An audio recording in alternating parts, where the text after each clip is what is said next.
Hello, good evening, everyone. And as they say in Maori language of New Zealand, Kia ora.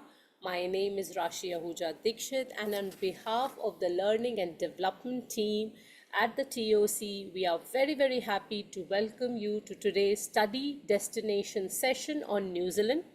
Peter Jackson, a native of New Zealand and also the director of the very famous Lord of the Rings trilogy, very famously said, New Zealand is a small country but a very large village. It goes on to show that the warmth, community spirit, and the close knit nature of New Zealand is something that we definitely have to remember when we talk about this country as a study destination. We start our session today with three very, very, very learned educators amongst us who hold 25 years of experience as far as student destination New Zealand is concerned. We have with us a native of New Zealand who's going to tell you how much he loves the country, that he decided to not just study there but also be a citizen of the same. We have with us Kshitij, who is the Principal Counselor and Managing Director.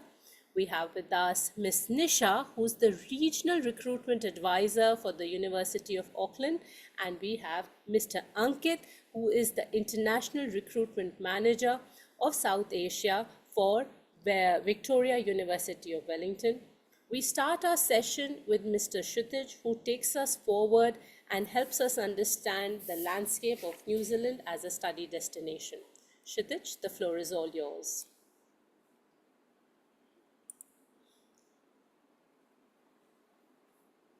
Thank you, Rashi. Good evening, everyone. It is a pleasure to be a part of this group at TOC, and it is much more of a delight to share my experience of being a student from New Zealand as well as now a permanent resident of the country. Like Rashi mentioned, I'm the managing director for Estero Education Services, and I've been promoting New Zealand as a study destination for the last 13 years. We work with all the 8 universities, and we have one of the highest student visa success rates when it comes to New Zealand. I will be talking about the nonsense of New Zealand, talking about some myths associated with New Zealand and what students perceive about New Zealand before passing on the baton to Nisha and Ankit, who will talk about University of Auckland, which is New Zealand's #1 university, ranking amongst the top 100 universities of the world, and then following it up with a presentation by Ankit, who comes from Victoria University of Wellington, a very established university based out of the capital city of New Zealand, and a university which has got linkages to the Weta Digital, which is one of the biggest post-production studios in the world. Talking about New Zealand as a destination, like Rashi mentioned, she mentioned about Peter Jackson, another very famous personality from Hollywood, James Cameron. He has also permanently moved to New Zealand. He has made Wellington his home. And the latest Avatar that just came last year in December. And the next three avatars, they're all being shot in New Zealand. And because of this, James Cameron has made New Zealand his home. Veta Digital is the biggest post-production studios in the world, and it is involved with more than 160 movies that we have probably all watched, but we were never sure that they have actually originated from New Zealand. Even OTT, series like Stranger Things has got Veta Digital involved. Movies like Chronicles of Narnia, E.T., Lord of the Rings, Mission Impossible, King Kong. These are all movies in which Veta Digital is very, very actively involved. New Zealand is known for its people. New Zealand is known for its welcoming nature. New Zealand is known for its untouched beauty. And New Zealand is also ranked as the #1 country in the world for work-life balance. I have a small video which I would want to play towards the end if the time persists, but that will give you a really good introduction to what New Zealand is all about.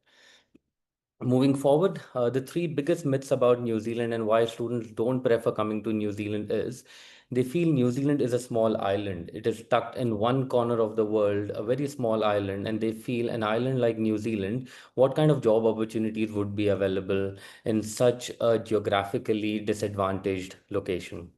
A lot of other students, they also feel that New Zealand is only about agriculture, When we search New Zealand on Google, the images that we see are either sheep and cows or we see untouched beauty.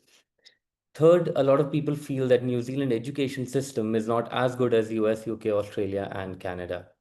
Let's bust some of these myths. You'll be surprised to know that New Zealand actually is much bigger than the United Kingdom, and our population is 16 times less as compared to the UK. New Zealand is still a part of the UK monarchy, and that is the reason why both New Zealand and Australia have the Union Jack on our national flags, which means the education system that we run, the legal system that we run, a lot of policies are based on the British law. In easier words, we can say that you can study in New Zealand while you're studying a British education system itself. Today, New Zealand is very well sought after. In the last 2 months itself, we have seen a growth of 356% by students who are looking at studying in New Zealand. And in the history, there have been three instances when the biggest Google search was, how can I migrate to New Zealand? The first instance was when Trump got elected in the US. Most of the US citizens were looking at migrating to New Zealand. Second was when Brexit happened. A lot of Britishers were looking at moving to New Zealand. And third, when COVID happened, a lot of people were wanting to move to New Zealand. During the pandemic, New Zealand was untouched by COVID for almost 18 months. This was the last country on earth where COVID reached. Because of our geographical location and looking at how the geopolitical system is operating today, a lot of companies consider New Zealand as a very safe destination for their investments. In the last 18 months, we have seen companies like HCL Technologies, Infosys, Amazon, Meta, LinkedIn, all heavily investing into New Zealand. The latest one being Amazon, which has invested close to $13 billion in a cloud computing center based out of Auckland. New Zealand, despite being small, boasts of a very stable political environment and a geopolitical environment where New Zealand has a very friendly relationship with every country in the world. And this is one reason why New Zealand passport is amongst the top 5 passports in the world. And this is amongst the top 5 most strongest passports in the world, which gives students access to 190 countries once they become citizens of the country. Talking about the education system, New Zealand actually ranks as the number one English speaking country in the world that prepares students for the future. And this is based on three basic foundations. No matter what program you study in New Zealand at an undergrad or a postgrad level, internships are built into every program. Internships can be mandatory as part of the curriculum, or this can be an elective. The student can choose between an applied research project, a dissertation, or an internship. But internship as an opportunity is offered to every student, and this is generally given to the student as their final semester of the program they study. Second, our qualifications are updated annually. Every year, our professors are going to the industry to talk to the industry people and understand from them what are the different skills that they are looking at in the fresh graduates. These skills are put into our programs to make sure that the gap between the skills that the students get at our university versus the skills that the employer look for is very, very, very minimal. Hence, a lot of students who study at the top 8 universities of New Zealand end up getting jobs in the first 6 months itself. As per the latest rating that I saw on the New Zealand University's website, 96% of students who study at New Zealand universities, they end up getting jobs in the first 6 months from their date of graduation. Third, our programs are making students future ready because the skills that we are offering to the students and the qualifications that we are offering to the students are solving real life problems. We don't teach you MBA FinTech. We teach you Masters of FinTech, which means you study FinTech from day one. We teach you Masters in Sustainable Development Goals. We have got programs related to climate change. We have got programs related to environmental law. We teach you supply chain management at a master's degree level without an MBA. So a lot of our programs teach you the core principles and core academic learning, and this is always backed with an internship. Because of these three things, New Zealand is ranked as the number one English speaking country in the world to prepare students for the future. Last but not the least, where people think that New Zealand is only about agriculture, New Zealand is a country that is known for its innovation. Sadly, we use New Zealand in our day-to-day lives without knowing that a lot of our things are originating from New Zealand. The concept of jogging was invented by New Zealand in 1960. The first Nobel Prize for chemistry was given to Sir Ernest Rutherford, who did split an atom, and he was given a Nobel Prize for chemistry in 1908. The first hypodermic disposable syringe came from New Zealand. The first flying machine also came from New Zealand. Some of the most recent things and the things that we will be very happily be able to relate to includes Amul butter. This is a part of our breakfast table. I'm sure every Indian household uses Amul butter as part of their breakfast. Dr. Kurian, who is the man behind India's White Revolution, he actually went to New Zealand to a company called Fonterra to learn how butter is commercially made. He learned the technique at Fonterra before he came, and after that, he came back to India to launch Amul butter in 1952. If you look at the jersey of the Black Caps, the New Zealand national cricket team, the 2007 Champions Trophy jersey, Amul was their primary sponsor. Even today, Fonterra has been working very strongly with companies like Britannia as well as Future Group to enter the dairy sector of India while they continue to support Amul indirectly. We are all very proud of Chandrayaan 3 landing on the moon. For the last 15 years, the navigation systems of ISRO come from a New Zealand-based company called Raycon. So all the satellites and all the rockets that are going up in the space are heavily supported by New Zealand technology, and all the navigation GPS systems for ISRO are being created and are being serviced by a New Zealand-based company called Raycon. Third, we have the Surat Diamond Exchange, which is the biggest commercial block in the world now, based out of Surat. The tech security of this entire commercial block has also gone to a New Zealand-based company called Gallagher, which is based out of a very small city called Hamilton. This talks about our capabilities in the service sector. And last would be Air India. The current CEO of Air India is also a New Zealand alumni. He has done a bachelor degree in tourism from University of Canterbury, has worked for Singapore Airlines before he was roped in by the Tatas to run Air India. These four slides, the message that I want to share is that New Zealand has transitioned from being an agriculture-based economy to a service-based economy. And in the last 15 years, New Zealand is a very well-known service exporter. A lot of countries in the world are looking towards New Zealand for services. And this is one reason why there is a huge demand for programs and for careers related to services. Construction is one of our biggest sectors, followed by computer science and information technology, engineering, applied sciences, commerce, and then teaching and nursing are some of the areas which are very, very high in demand in New Zealand. When we talk about New Zealand and when we talk about students who wish to study abroad, these are the six major factors that they consider when they're choosing their destination. They're looking at safety. How safe am I to study in a country of my choice? They're concerned about the budgets, the cost, the reputation, and the recognition of the program and the university. What are the job opportunities like? And can I really settle down in the country of my own choice? I'll quickly talk about New Zealand from all these six factors. If you compare cost of study and cost of living of New Zealand versus US, UK, Australia, and Canada, you will see that New Zealand is one of the most economical study destinations. You will spend 60% of what you will spend in US and Australia to study in New Zealand, including the living cost. As per the comparison and the latest figures that are available, the most expensive study destination in terms of the tuition fees are Australia and US, followed by the UK, Canada, and then New Zealand. And in terms of the living cost as well, the most expensive is Australia, followed by US, UK, Canada, which are very similar. And then New Zealand is one of the most economical when it comes to the living cost as well. In terms of work rights, if you're coming to study in New Zealand, students are allowed to work 20 hours per week, and in their holidays, they're allowed to work full time. There are no restrictions in terms of where and when they can work. They can work on campus, they can work off campus as well. They can work in any domain they want to.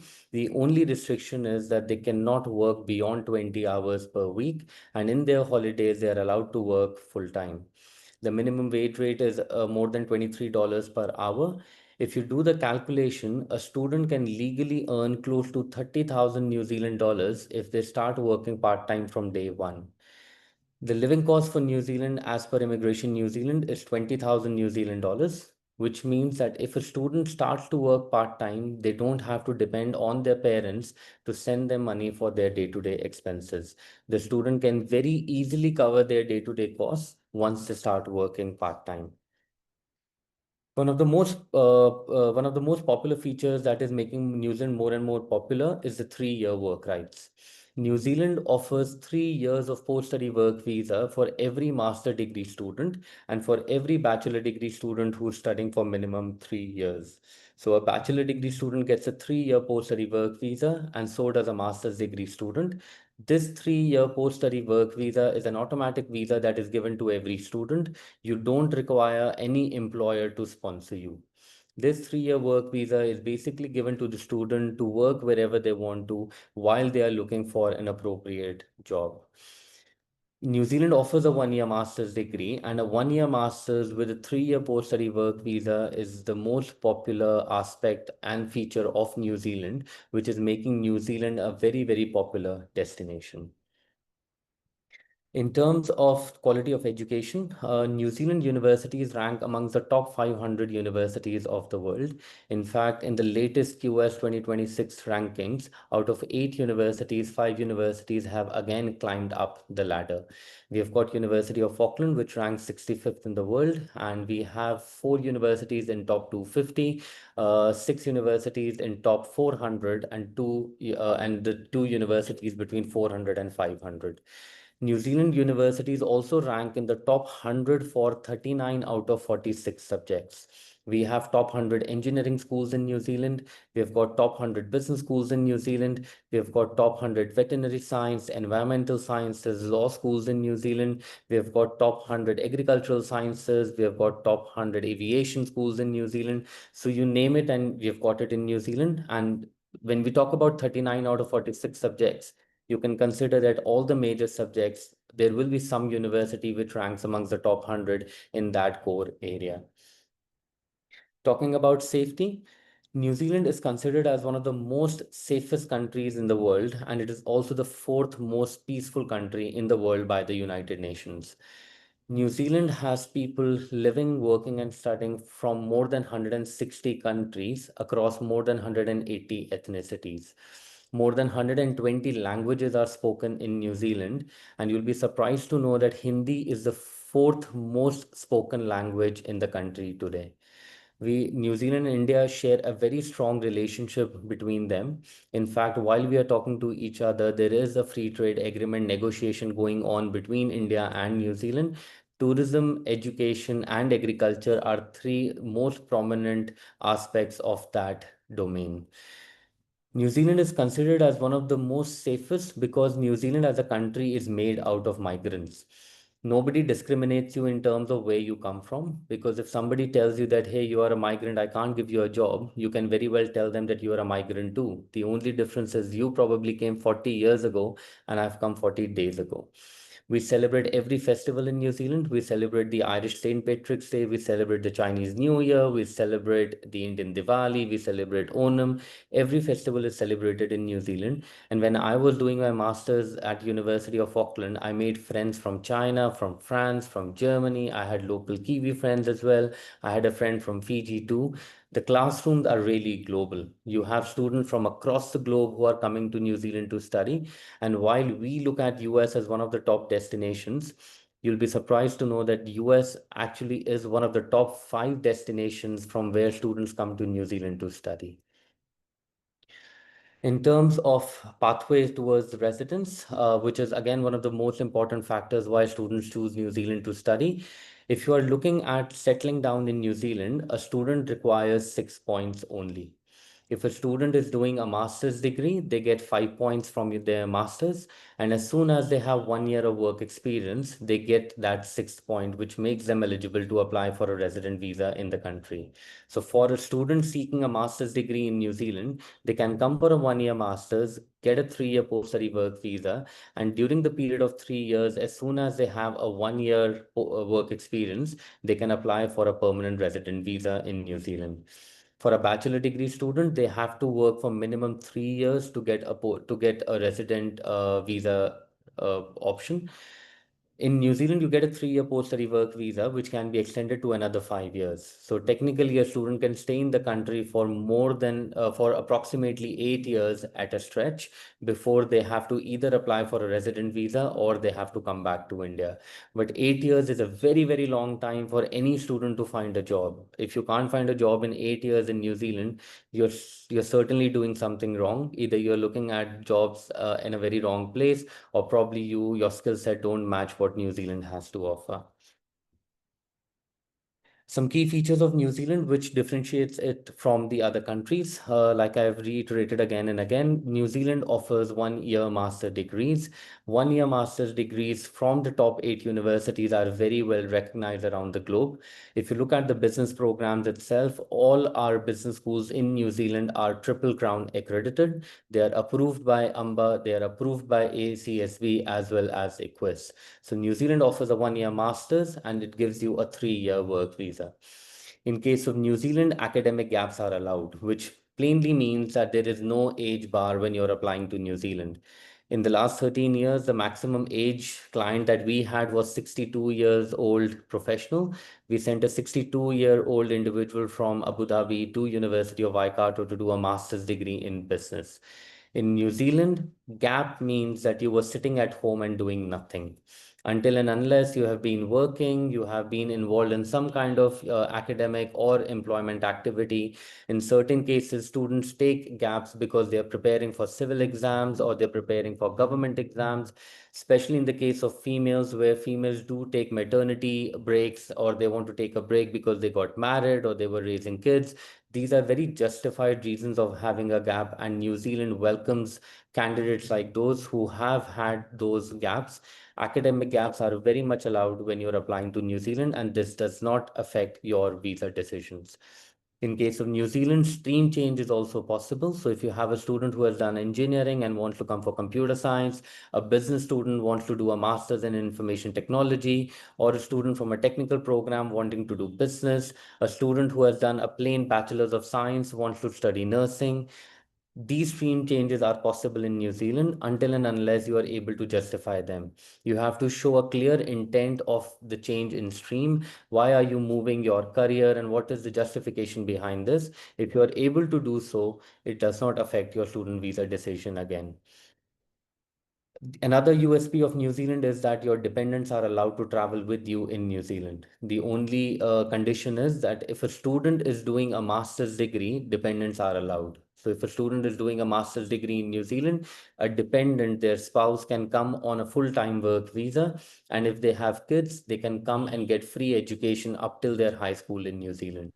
So New Zealand also becomes a very, very popular choice for families who want to migrate together, where one individual goes on a study visa, the spouse supports the family by working full time, and the kids get free education right up till their high school.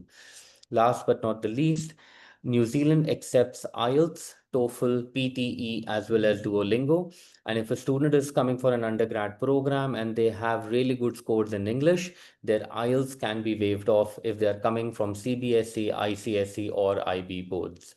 Even for master degree, there are certain universities which do offer an IELTS waiver. This is on case by case basis for students who have graduated in the last 2 years from the date of application.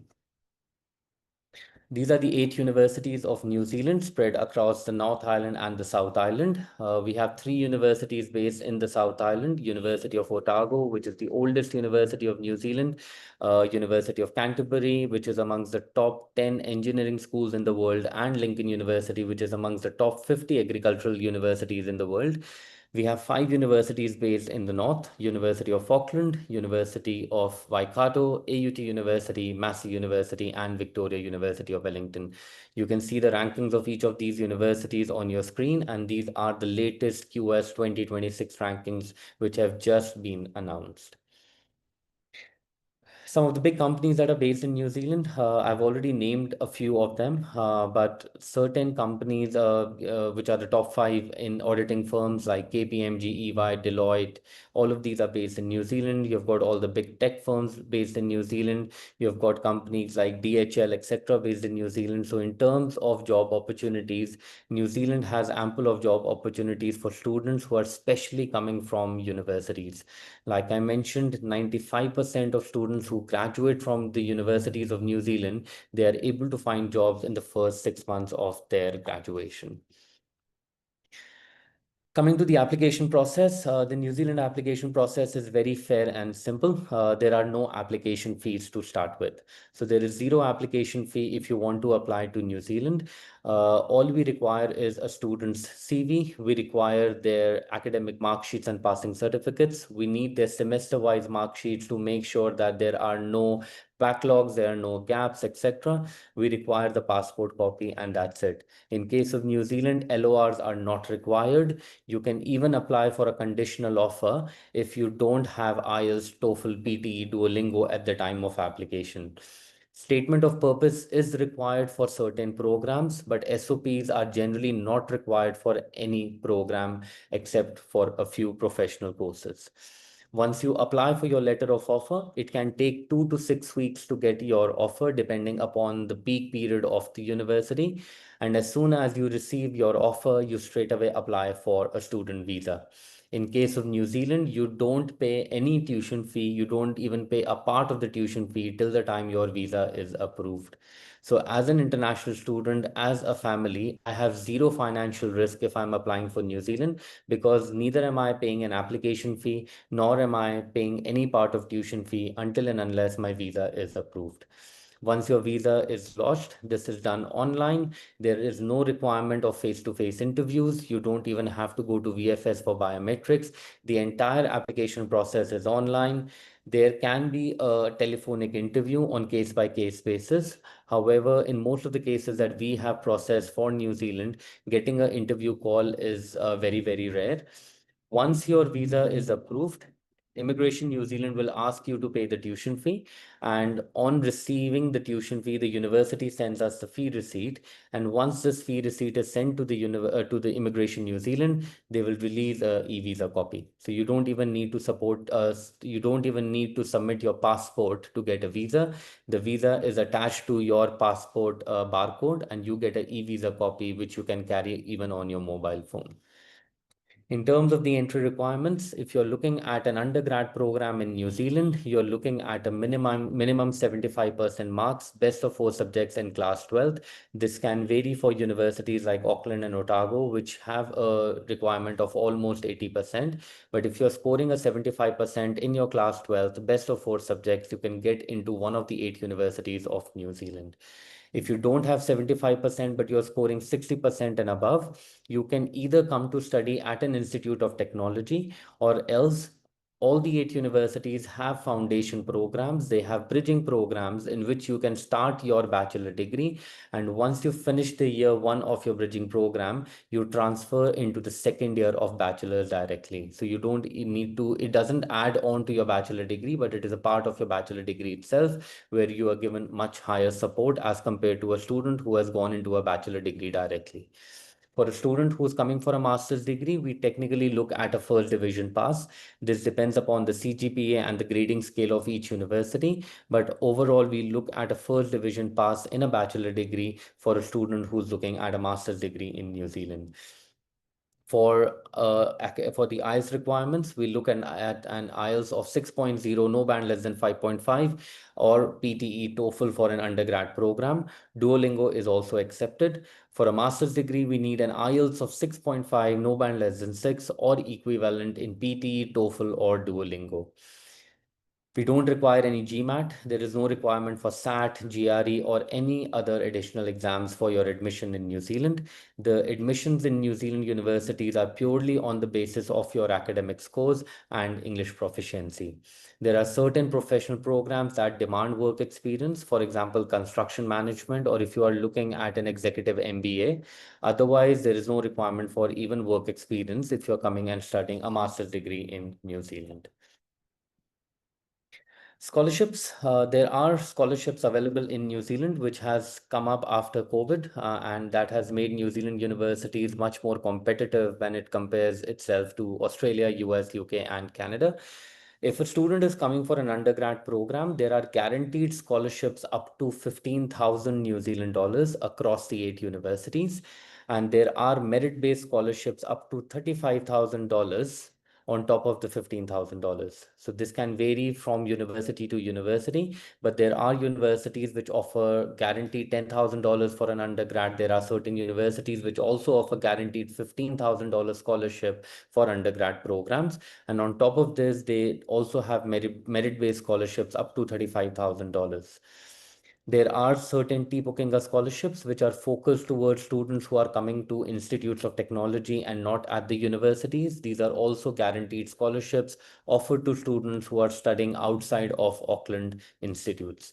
Last but not the least, we have scholarships which come from the Ministry of Education New Zealand. This is called the New Zealand Excellence Award. These are highly competitive and scholarships are valued up to 10,000 New Zealand dollars. The university and Education New Zealand collectively work together to identify high caliber students and they are given these scholarships. These scholarships can range between 20 to 40 across India and hence highly competitive. New Zealand gives you the opportunity to avail multiple scholarships as well. So if you are a student and you've got a $50,000 scholarship from University of Otago, for example, you can still avail a $10,000 scholarship from the Education New Zealand. So there is no requirement that you have to avail one scholarship only. I will wrap up the presentation at my end with this last slide. We have consolidated all the major careers, all the major programs which are very, very popular in New Zealand. These are some of the programs which are very high in demand in the country. In most of these courses, the demand is so high that we don't have enough people to fill up the jobs in country. So my recommendation, if you have students who are looking at some of these areas to build a career in, do consider New Zealand to study. And that will be all from me. Nisha, I'll pass on the baton to you. Thank you. Thank you, Kshitij. Please allow me to share my screen.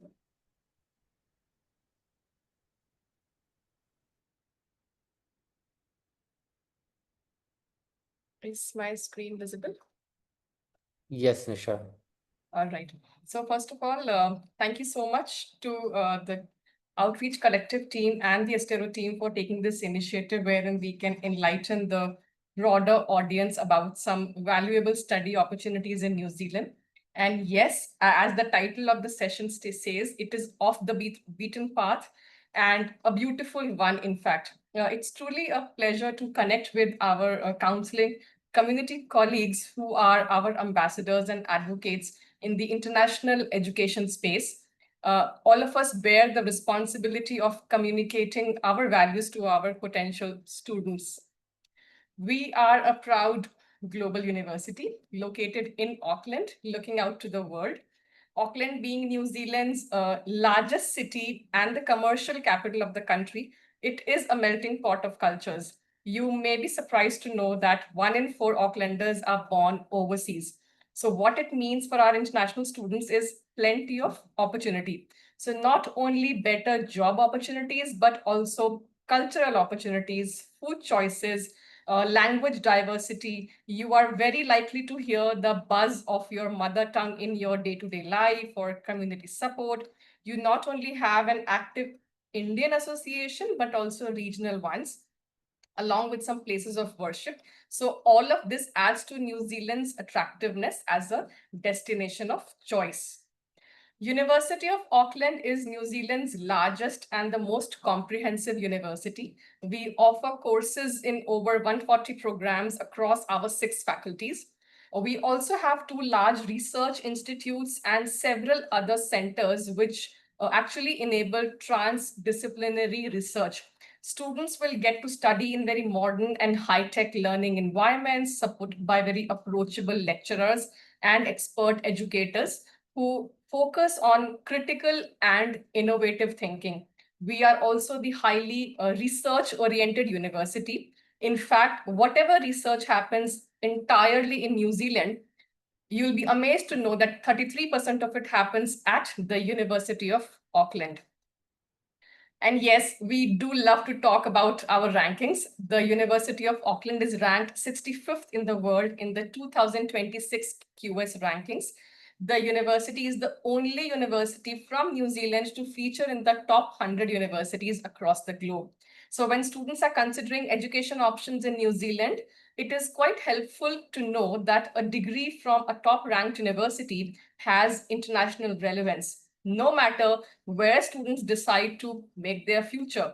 Having a qualification from a top-ranked university is truly meaningful because of its global recognition and career opportunities that come along with it. So students can be assured that they are receiving a world-class education that prepares them for success in a highly ever-changing and a dynamic world.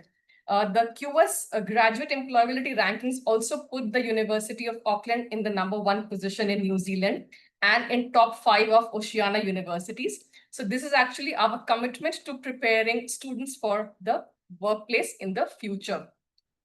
Just highlighting here some of the subjects that are ranked in the top 50 subjects of universities worldwide. So you can see we have subjects right from education, marketing, civil and structural engineering, or anthropology, English language and literature, and other related subjects as well. As an institution of higher learning, the impact of pioneering research and innovation work that our students and academics do, it actually transcends borders. So from climate change and sustainability to even technological advancements, scientific research and social equity, their work resonates on a global scale. Our engineering faculty is world-class and is New Zealand's leading engineering faculty. A Bachelor of Engineering Honours, for example, has got 11 specializations, right from biomedical, civil, computer systems, mechatronics, amongst various others. All our specializations are accredited by the Engineering New Zealand, a signatory to the Washington Accord, making our Bachelors of Engineering Honours a recognized engineering qualification in many countries. Within the suite of master's programs as well, we have some exciting options such as Masters of Engineering Studies, which is our flagship programs, Masters of Engineering, which is a research-based degree. Then we also have a Masters of Engineering Management, which is viewed as an MBA for engineers. Then some other programs also include maybe a Masters of Engineering Project Management, which is globally accredited by the Project Management Institute as well. Moving further, we have, the top business school in New Zealand, that's Auckland Business School. It has international accreditations, as Kshitij already mentioned, that all 8 universities in New Zealand have this. So these are all quality benchmarks and offer global credibility and recognition to the program. The Bachelors of Commerce program with us has 12 majors, which could be right from accounting, business analytics, commercial law, economics, finance, marketing, supply chain management, to name a few. The first year of the program gives a taste of all the flavors, basically, the majors. Then students can pick their area of interest second year onwards. So business students not only benefit from this research and teaching expertise, but also from the school's academic and business connections that the Auckland Business School has. The largest and New Zealand's #1 science faculty is at the University of Auckland. Many of the subject and discipline areas are ranked top in the world. We offer a wide variety of 25 majors at UG level and more than 30 at the PG level. In fact, then there's a range of interdisciplinary subjects as well that have got global relevance, including maybe food safety, ecology, biosecurity, and even industrial mathematics. The BSc is basically a student's opportunity to create a very solid foundation for your study in the science, which is for 3 years. But if you add on one more year to it, it becomes an advanced honors. Each BSc program will also have a capstone project, basically a student-led project wherein you integrate and apply your learning to a real-world problem in your chosen major or a specialization. From the Faculty of Medical and Health Sciences, we have a range of programs, including medicine, medical sciences, nursing, optometry and vision science, pharmacy and population health as well. From education and social work, this basically focuses on the programs within the field of teaching and social work being hugely in demand. These programs are designed to lead you into a career as a registered teacher and a social worker, respectively. From the Faculty of Arts, which is the home of the humanities, social sciences, languages, and indigenous studies at the University of Auckland. Yes, we are ranked #1 again in New Zealand. We are also ranked in the top 50 in the world in linguistics, English language and literature, anthropology, and archaeology as well. From the Faculty of Creative Arts and Industries, the School of Architecture and Planning is New Zealand's leading tertiary educator in architecture and built environment. Then we also have programs in the field of urban planning, design, fine arts, music, as well as dance. University of Auckland hosts New Zealand's #1 law school, which is 62nd in the world by subject and has an international reputation for academic excellence within the UG as well as PG space.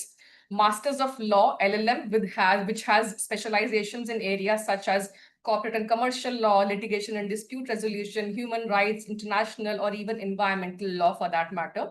Then some of the students who are inclined towards law but do not have a requisite background or a qualification to support that, then the university is also open to those students, wherein non-law background students can opt for maybe Masters of Legal Studies, Masters of Taxation Studies, as well as Masters of Intellectual Property, which also leads to registration as a patent attorney with the Trans-Tasman Intellectual Property Attorney Board. The landscape of future careers is evolving rapidly, and we want to make sure that our students are well prepared. Therefore, you will see that many of our programs have built-in work-related learning activities. It could be an internship, a placement, a practicum, some capstone project, or some research module, which will be a part of the delivery. This prepares students for becoming highly employable graduates in the near future. Therefore, our teaching and learning aligns with the very fast-paced global employment scenarios. Moving towards the career support. So yes, having the highest employability rate in the country, University of Auckland graduates are highly regarded by employers in the job space. Additionally, our career development and employability services team supports our students to transition into work in various ways. And this support is not only limited to the academic duration, but even when the students have graduated, they can continue to seek help from the careers team up till their entire 3 years of post-study work visa as well. Most importantly, for which most of the students are interested to know about, that is the scholarships. So we have an extensive range of merit-based scholarships for international students. And I would say they're quite generous, in fact, with award values ranging between $10,000 to 24,000 New Zealand dollars, depending upon what kind of program they are applying for. Then there are some scholarships that are faculty specific as well. And these are all available for UG as well as PG students. So that's all I had to share quickly from University of Auckland. I would hand it over back to Ankit. Over to you, Ankit. Thank you, Nisha, and good evening, everyone. My name is Ankit Mehta, and I represent Victoria University of Wellington. I'm based in Mumbai, and one of my job responsibilities is to provide real-time support to the students who are interested in studying with us. So, keeping the time constraints in mind, I'll just quickly start the presentation. Well, I do have a short video to give you all a very good orientation to Wellington as a city and to 3 campuses that we have. So we'll have a look at the video quickly, and then we'll start with the presentation.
Cool. So Wellington is where we are based. Wellington is also the capital of New Zealand. And in the prior presentations, we've been hearing about how New Zealand is a country where you have a lot of people who were born overseas, but they chose New Zealand and different cities as their new home. On similar lines, with regards to Wellington, the total population that lives in Wellington is about 500,000. However, approximately 33% of the population that lives in Wellington were born overseas. So that talks about how welcoming the city and the country is. As you can see on the slide, it's a compact city, and hence why it's easier to get around. You will never experience any traffic jams as such. And there's a reliable public transport system, which make things easier for the students when it comes to commuting.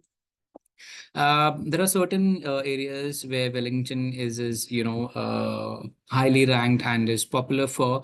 So Kshitij in his presentation had mentioned about median wage, which is no longer the requirement, but it is also good to know information that Wellington as a city across New Zealand offers the highest median income. Other features which might help the students with their decision making, it is amongst the top 50 most livable cities in the world. Safety has been one of the primary criteria for the students and for the parents when they are looking at different destinations. So Wellington is amongst the top 10 safest cities in the world. With regards to the innovation, it is named as 21 places of the future. For food lovers, be it street food or fine dining and everything in between, Wellington is the culinary capital. And for coffee lovers, it is the coffee capital of New Zealand. It also has, the cleanest air, one of the cities which has the cleanest air in the world. And then wherever you are in Wellington, you're always closer to the water because it has a large coastline. And there's so much to do in the city while you're studying. There's this 50,000 hectares of forest and parks. So you can just quickly take a bus and go to a place, spend time by yourself, be it a garden or a bird sanctuary. So there's so much to do within the city, which makes and help the students to get about a very good balance in their academic and social life. When we talk about the university, we were established in the year 1897. We are more than 128 years old. We are a public university. There are no private universities in New Zealand. We have 3 campuses. All the 3 campuses are centrally located in the city. When we talk about our student strength, it is roughly between 20,000 to 22,000 students, out of which around 3,000 to 3,500 are international students who come to our university from more than 100 countries. When we talk about our faculties, we have 8 teaching faculties and 1 non-teaching faculty to assist our students for masters by research and our PhD students. We offer more than 170 programs, undergraduate, postgraduate, and PhD, and in a lot of different academic areas. We stand first in New Zealand for our research intensity, and we've maintained this rating from last 12 years. We have research institutes to help students get best of the practical experiences while they're studying with us. Given our location, we have really good connections with the government, with private industry partners, and that benefits our students when it comes to employment opportunities. We have 3 centrally located campuses, like I mentioned earlier, and these are divided as per different faculties. So at PPTR campus, you have our faculty of business and faculty of law. Our Kelvin campus, which was the very first campus that was established, we have 5 faculties which are based at Kelvin, and at TRO, which is our most creative campus, we have faculty of architecture and faculty of design. Well, as far as commuting is concerned, if somebody has to walk it up from PPTR to TRO, they can do it in 20 to 25 minutes. So that's how closer we are located. With regards to our rankings and accreditations, like Kshitij mentioned, the QS rankings for the year 2026 were announced today. We have climbed 4 steps and we are currently placed at 240, which puts us amongst the top 2% of the universities in the world. We are very strong in different subject areas, in total 16. However, I would like to mention about politics and international relations. we shine in that area. As far as our business school is concerned, we are amongst the top 1% of the business schools in the world because of the Triple Crown accreditation from ICWIS, AMBA, and AACSB. Our accounting programs are also recognized by the accounting bodies from Australia, and our engineering programs are recognized by Engineering New Zealand, Washington Accord, and Sewell Accord. Predominantly, we have these 8 teaching faculties. So except medicine and aviation, we offer almost everything. Let's quickly look at the programs. So with this slide, the takeaway for you would be the wide variety of academic options for the students to choose from. I've mentioned the mainstream undergraduate programs that we offer. And when you look at the wide variety of choices, like Kshitij, while answering one of the questions which was put in the chat window, the students with us, they can, if they would like, they can go ahead with 1 major. If they want to go ahead with 2 majors, they could do that. If they want to customize their degree by picking 1 major and 1 minor, they could do that. They can pick a minor from a different faculty altogether. And the biggest advantage a student would have is the tuition fees remains the same. The duration of the program remains the same. And they are able to pick something that they're passionate about. And they could also pick a major to fall back to or have another career option at the later part of their career. This slide talks about other bachelor programs that we offer. We have architecture, biomedical science, building science, project management is getting popular amongst the students. We have psychology, given the increasing inquiries from the students. We launched this program. We offer 9 majors for students to choose from. We are very high on animation and visual effects, and hence why we have a dedicated program for that in design innovation. We've been helping the students to learn about climate science, environmental studies. We do have faculty of health, but we offer non-clinical programs. And then we have LLB as well, which is very, very popular amongst the international students. When we talk about PG programs, international relations and political science these 2 programs are very popular. As far as a faculty of science program is concerned, we do have actuarial science. So for students who would like to work as an actuary, they could apply with us. We have climate change science and policy. Data science has remained popular, and it is only going to get popular in the time to come, given the amount of data that we've been consuming, and hence why the companies, they need data scientists and data analysts to look at the big data and then make sense out of it. With regards to engineering, we only focus towards IT, and that's the area where we shine. And it also reflects in the range of programs that we offer: artificial intelligence, computer science, engineering practice, renewable energy. And then software development is meant for the students who do not have an IT background. So Kshitij in his presentation had mentioned about students having the option to change their academic discipline altogether, which is termed as conversion masters in New Zealand. So we do offer a lot of conversion masters. So software development is one of them. With regards to our faculty of business, we have global business, which is a conversion master's, a managerial qualification, which allows a student to complete a master's degree in 1 year's time. Professional accounting and professional business analysis, they're also conversion masters, and the student can complete the program professional accounting in 1 year, which also acts as a pathway for a student who would like to pursue chartered accountancy, as a career. Professional business analysis has been our top selling program, given the career opportunities post completing the program. When we talk about health, health leadership and management, public health, these are some of the specializations which are very popular amongst the international students. We have architecture. Architecture professional leads to registration as well. If the student would like to work as an architect in New Zealand, architecture professional is the program they should be looking at. We do have design technology, wherein we get people from VETA. We have already spoken about VETA and the quality of work they've been doing. So we bring them to our campus to speak to our students. They mentor our students, and our design technology program offers specializations in different areas: VFX, game design, multimedia design, which is gaining popularity amongst the students as these are new age programs. Our landscape architecture also leads to registration. Teaching, like it was mentioned earlier in the presentation, leads to registration. It is a part of the skill shortage list in New Zealand, and hence why a very, very popular program amongst the international students. Scholarships, very much similar to other New Zealand universities. They're offered on merit basis, and from our university, it can go up to 10,000 New Zealand dollars, and there are certain automatic scholarships as well for certain programs as they're listed on the slide.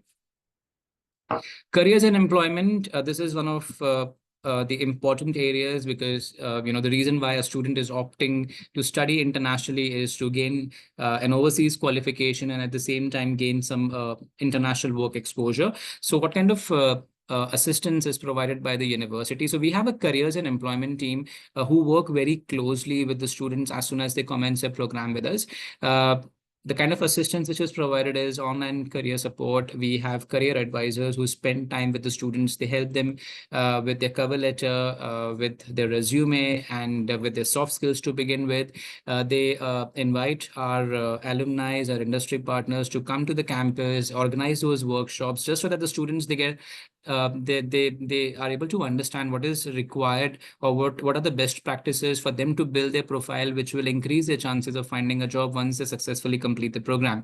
Our careers and employment team, they also organize career fairs at our campus for our students, wherein we invite our industry partners to come and absorb our graduates. One of the prominent factor about our university is the biggest employer from our university is New Zealand government and its different departments.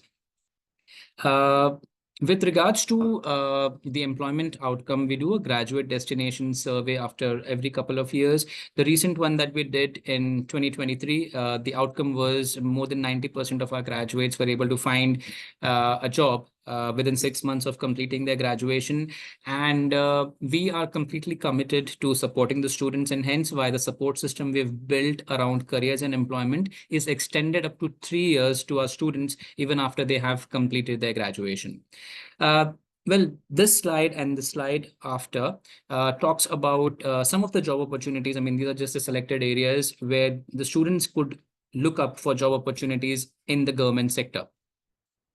So it could be New Zealand Customs, Statistics New Zealand, Treasury, New Zealand Police, Reserve Bank, and a lot of different areas as professionals such as lawyers, IT specialists, data scientists, cybersecurity, accountants. So these are all the available opportunities in Wellington as a city. These are some of the companies which are Wellington based, and they touch base on different areas like Xero, Weta, TradeMe, Whitakers, Pickpock, which is a video game developer, Contact Energy, Wellington International Airport. So these are some of the companies which have their base in Wellington. For students to learn more about job opportunities, there is a website called As Careers New Zealand, which is a New Zealand government official website, which helps the students to understand what kind of salaries they can expect, how the job opportunities look like for a particular job position. So they can, visit the website and they can include this as a part of their research. So yeah, to summarize, VUW could be a good choice given the quality of education, the academic variety that the university offers, a safety bit. While we talk about New Zealand as a popular destination for international students, it is also very popular amongst the tourists. And hence why while the students are studying, they can weigh and balance as in when they have time, they could bring about a good balance in their academic and social life. They can travel the country, enjoy different landscapes. And yeah, the city known for its cafes, award-winning restaurants, great coffee culture, and a great cultural diversity. So yeah, that brings us to the end of my presentation, and I hope now we can open the platform for any Q&As. Thank you, Ankit. Thank you so much for taking us through the university and the intakes. We had quite a few questions in the chat, and Kshitij has been an absolute superhero and has been giving answers right, left, and center to all of them. But still encouraging the participants, if you have any questions for Nisha and Ankit specifically, you can raise your hand. We will love to take those questions in the next 10 minutes, hopefully. Rashid, there was one question related to MBBS. If Nisha, you can possibly answer that, the admission requirements for getting into MBBS. Absolutely, yeah, sure. So with us, MBBS is known as Bachelor's of Medicine and Surgery. It's a full-time 6-year program. However, the entry to this program is via either Bachelor's of Health Science or BSc Biomedical Science, which will be the student's first year.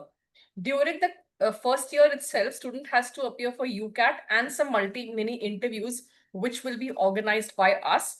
If the student is able to clear all of it, then only the student gets to progress to the second year of medicine and surgery.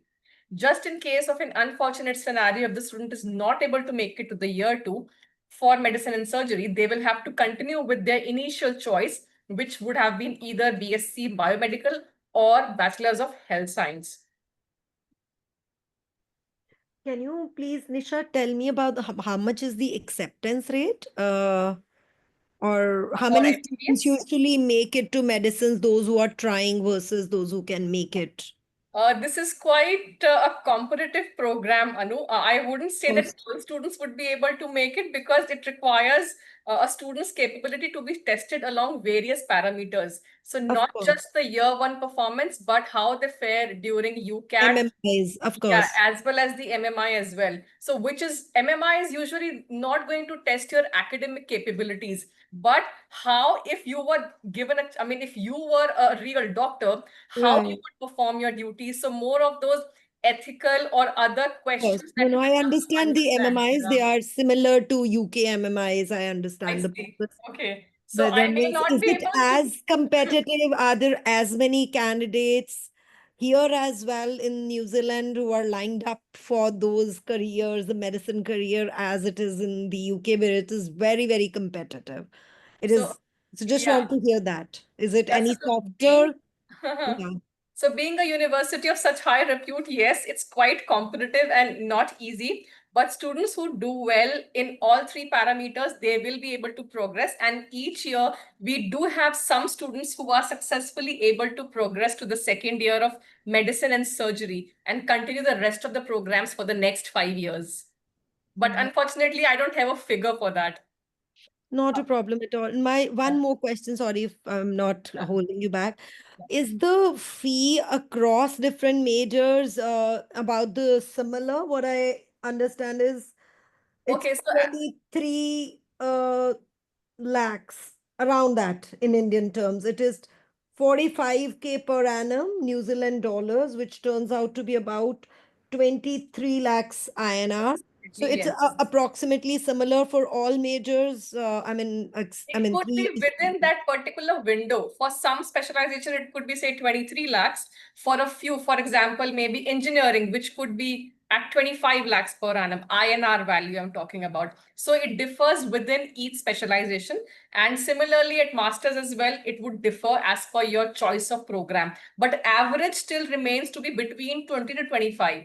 So under 1 CR for 4 years. That's what I just want to have a ballpark. Engineering, yes. Yes. Thank you. Thank you. My question, Nisha, if I may, it's again pertaining to the medical school and medical admissions for the medicine program. The students can go directly to after their first year of bachelor's in science in whatever fields, maybe biomedical science or any other public health program, then they can move to the medicine program in the second year. The UCAT that needs to be taken should be taken after their 12th or after their first year in the university. Sure. So thank you for asking this question. This has to be taken up during the first year while they are pursuing their health science or biomedical science program. Okay, so it's not like a regular UCAT which the students take after for Australia or for UK medical schools, they take it up during their 12th standard. It's not like that, Yeah, right? it's the same UCAT, but just that you have to appear during the first year. Okay, and UCAT UK will not work. It's only UCAT ANZ that will work. Yes, UCAT ANZ. Okay, all right. Thank you. Also, if I may, moving forward from Ritu ma'am's question, so are these, is the Auckland University NMC recognized, and the students who confirm and, graduate with MBBS from Auckland, are they, able to come back and practice in India after appearing with FMG? Okay, so the program that the students will pursue at New Zealand, of course, it allows them to practice medicine in New Zealand as a destination, as a country. However, with Indian context, you will have to, of course, check it with the Indian Medical Council as well. And there will be some kind of certification that will be required for sure. Yeah. So, To as be per in mentioned- Indian context, they have to do the FMG, right? So for New Zealand, practicing in New Zealand, is there a licensing exam or just a graduation completion? Okay, so this is just the graduation completion which is required, because during the last 2 years, you will be doing some kind of practical experience as well that you will be gaining. But maybe Kshitij, if you would like to add on something to it. So, to get the registration as a doctor in New Zealand, the program that the University of Auckland offers, it covers the academic and the minimum, what you call an internship or being in a practical working environment. Both of them are fulfilled, and the program is leading towards the registration as a doctor in the country. Okay, thank you. For that. But to add to what Kanchan said, they need to be still NEET qualified if they have to come back Back in India. come indeed. back and India. practice in India. Yes. Then they need to be NEET qualified. Correct. Right, so if we have any more questions, we would love to take it up. I think most of them were answered by Kshitij. All right, so we can call it a day and thank our speakers. Thank you, Kshitij, Nisha, Ankit, for taking out time and coming, joining us here, sharing your valuable information and years of knowledge with us. We at TOC thank you. I'm sure all the audience and attendees too would like to express their thanks. Maybe we can have a round of applause for our dear speakers. Thank you, dear speakers. And yeah, that's it. I hope you all had a great learning session. Good evening and all the very best. Thank you, Rashi. Thank you, Thanks, everyone. everyone. It was really Thank you. valuable, Kshitij. Thanks for doing this. Thank you.